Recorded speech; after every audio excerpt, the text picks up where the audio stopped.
Hi everyone, a new week and a new dev update. So this is dev update 48, catching up on our practice. Hey everyone, Lemon Llama here. Today is the day we start talking about the upcoming 5.7. They're smashing out updates left, right and center. As always, we have a theme for each update. However, in 5.7, it's a little bit special as we're going to be sharing the same theme as version 5.7, 5.8 and 5.9. All going to be themed around this skill tree. Now, they did mention they'll be introducing 3 more skill trees, basically expanding it, making it a bit more varied. So, our final destination for these updates will be completely revamping skill tree. However, we'll be doing other features that will also be releasing with each of these updates. And today, I'll be discussing the additional features that will be coming with version 5.7. In this case, the sub-theme of update 5.7 is around community, both from some larger player requests we've had in the past month, and we've added in more way to directly communicate with you all. Let's jump to it.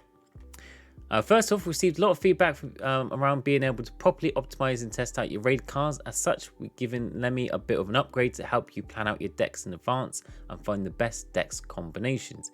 Tapping on the practice button will now open up a new practice panel. This will allow you to fully customize your practice Titan and set up exactly how you want to practice. You'll be able to set Lemmy's health, armor, enchanted armor, overall each part, as well as other Titan Lord's part have the health percentages pre-selected. You'll be able to load Titan Lords from a given tier and level raid, as well as instantly putting your current raid's information in for practice.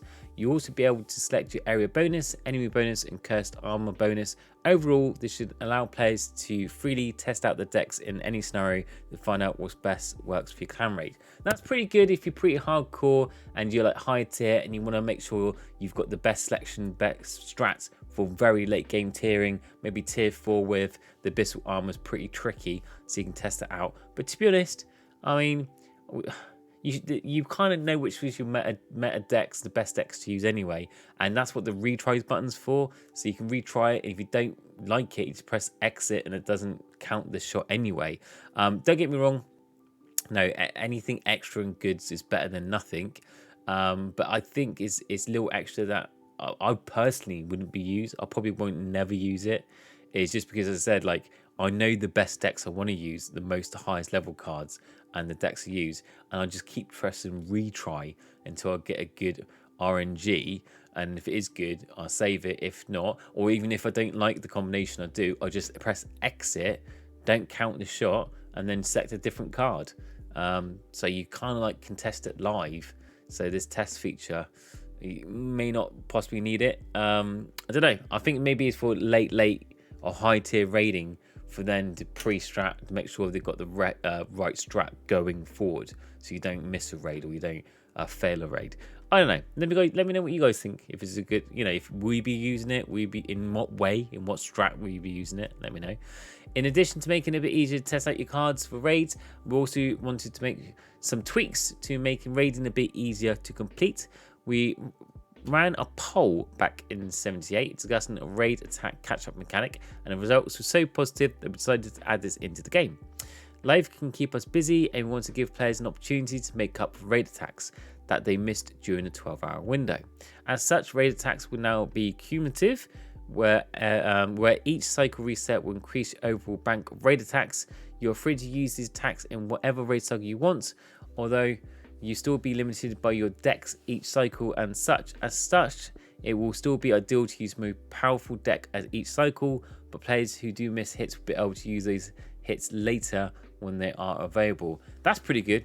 That's happened to me so many times when I've missed a cycle literally by just an hour, just a little bit due to like sleep, different time zones and stuff like that. So I think it'd be good for that missing that first or second raid. Obviously, if you want this type of person or in a low-level clan that misses loads of raids, those half raiders or the 1 and 2 raiders is completely pointless, because you'd be having rubbish decks because you'd be using up all your decks. So that's kind of pointless. But those accidental 1 raiders misses, 1 attack misses, definitely good. I think that'll help. I think that'll definitely help. Just an example, Little Timmy is in a clan that just entered tier 3 and has 4 attacks each cycle. Little Timmy slept a bit too long and ended up missing the first raid attack cycle. Once he wakes up, he would have his first 4 attacks are banked, as well as the second set of 4 attacks from the second cycle, giving a total of 8 attacks. Little Timmy could use all 8 attacks with 8 different decks then and then, or he could choose to split up and do 5 attacks over the next 4 raid cycles. In addition of these raiding features, we also want to ensure that you have the space for any additional raid attacks you want to do, or any extra decks you want to practice. As such, we'll be raising the number of raid decks from 6 to 8. Ooh.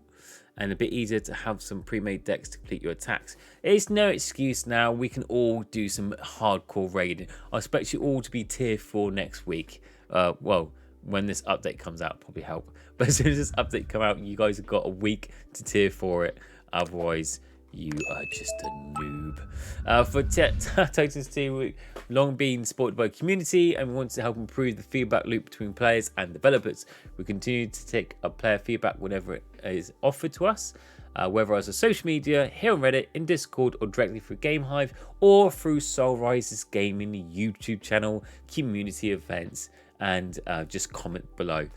So even if it's not directly with them, feedback to me and I'll feedback to them.